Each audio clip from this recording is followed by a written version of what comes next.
God became man. He entered into human flesh, and that changes things. It doesn't take away the law, but it fulfills it, and it brings us into this period of grace where now what used to be something that would make you ritually impure now imparts power.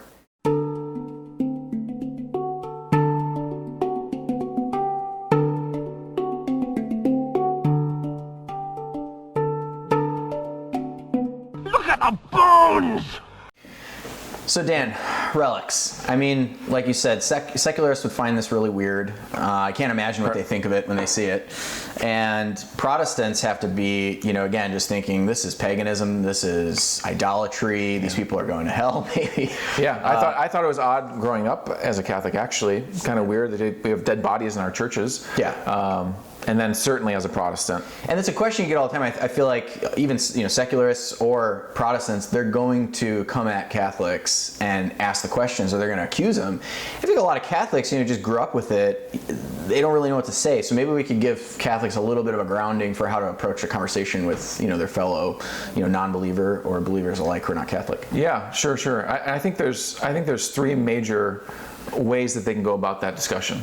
The first is biblical. The second is tradition or traditional. And then finally theological. How do we approach the question of relics and the practice of relics? When we look at the Bible, I always point people to three major episodes that happen in the scriptures that kind of plant the seed that grows into the cult of relics that we see develop through the Middle Ages to the present day. And the first piece of scripture that I point to is the story of Elisha. The prophet Elisha is the protege of Saint Elijah. He takes over the prophetical office in Israel. And there's this episode in 2 Kings where Elisha's dead already, and he's buried in an open tomb. And the Israelites see raiders coming from the distance, and they're going to bury somebody. And to get rid of the body, they quick throw the body into this pit, into the tomb of Elisha.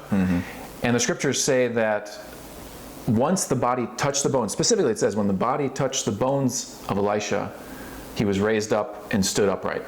So basically raised from the dead from just touching the bones of Elisha. Now, that doesn't mean that ancient Israel practiced the cult of relics. Right. There's no therefore. Right.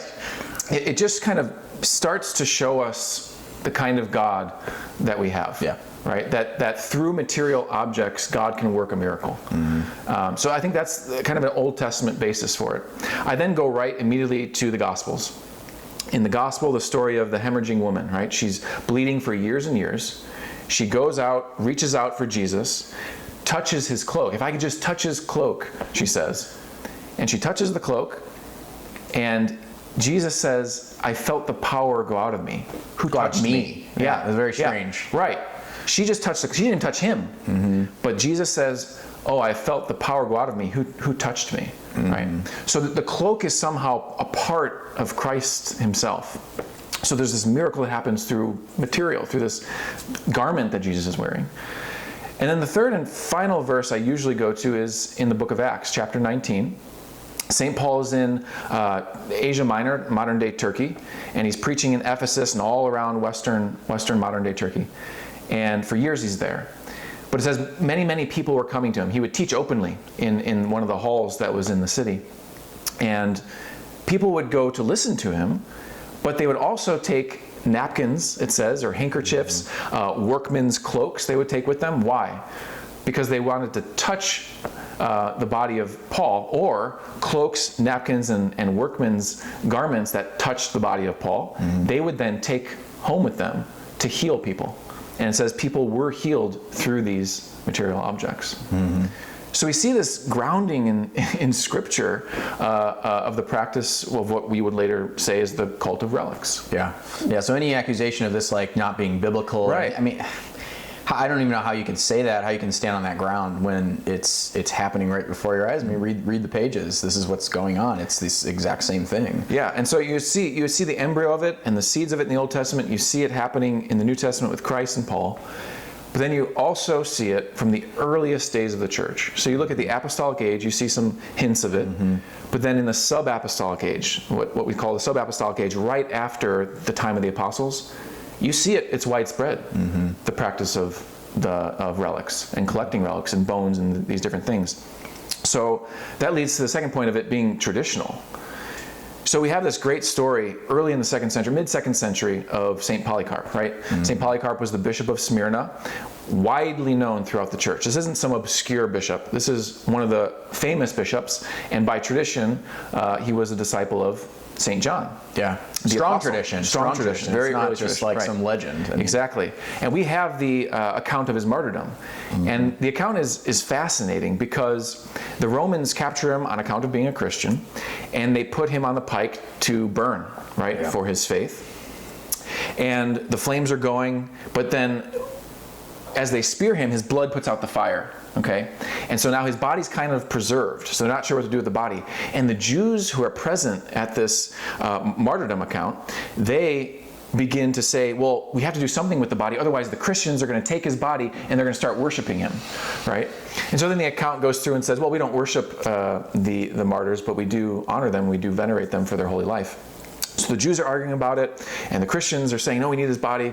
So then the Romans say, okay, fine, we'll take his body and we'll cremate it. So then they light it back on fire, and they cremate his body right there in the arena. And then later in the account, it says that the Christians snuck in, grabbed his bones, because to them they were more precious than gold and jewels. And it says every year we take his bones to a suitable place and we celebrate the Eucharist. See, and that's the thing. I think when people are looking at that, they're going to see it as undue worship being paid to these bones. But what often can look like worship isn't. You know what I mean? Like that is not worship. It's seeing something that is sacred, a sacred vessel, you know, and putting it aside where it ought to be, you know, setting it aside, which is what the word holy even means, or Right. sacred means, is to take something and set it apart for God's purposes. Well, Polycarp was baptized, you know, and not only that, he fulfilled his baptism with a devout and holy life. He's a companion of the apostles. If, you know, his body's holy. And so it is a temple. They wanted to take that and keep it set apart and set aside. And so what may look like worship is just simply honoring where honor is due. Right. You know? So I think that brings us to the third point, which would be the theological point. What is all this based on?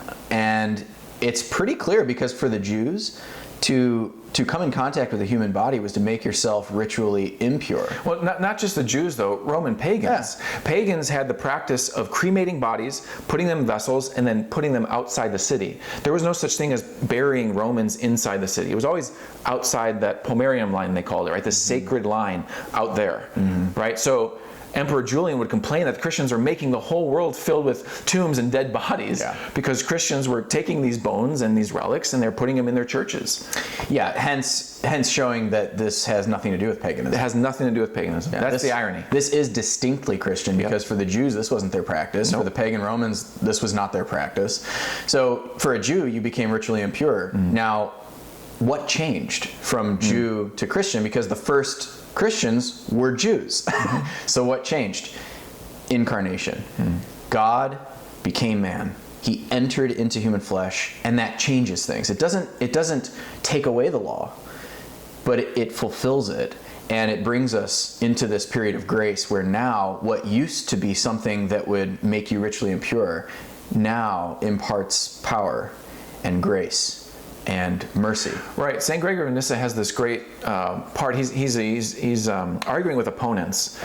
And now St. Gregory of Nyssa is a heady kind of guy. He's a rational theologian, philosopher, one of the greats of the early church. But he has this great line. He says, Christianity isn't just about ideas. It's about the sign of the cross. It's about the water of baptism. It's about the bones of the saints. Earthy, gritty, not ethereal, not Gnostic, not escapist. No, Christianity is about bringing heaven to earth and uniting earth to heaven, as we say in the Pater Noster, in the Our Father, right? Yeah, exactly. And so that's the thing too, is to remember for people, especially who are Protestant, you already have it, you know, there. You have the beginnings of understanding this, the fact that God became a man. And if there was anything in the universe that would be holy, it's something endowed with God's image and likeness that God himself has entered into and touched and sanctified. You know, God didn't even do this kind of stuff with objects of the Old Testament that had power. But God has entered into humanity, and therefore humanity has been transfigured, or is at least in the process of being deified and transfigured. So Yeah, I would leave us with the words of St. Paul. St. Paul says, if the old dispensation brought splendor and glory, how much more the new dispensation, the new covenant, how much more splendor and how much more glory will that bring? So it's not weird, you know, in the secular sense. It's not paganism. It's Christianity. It's Christianity.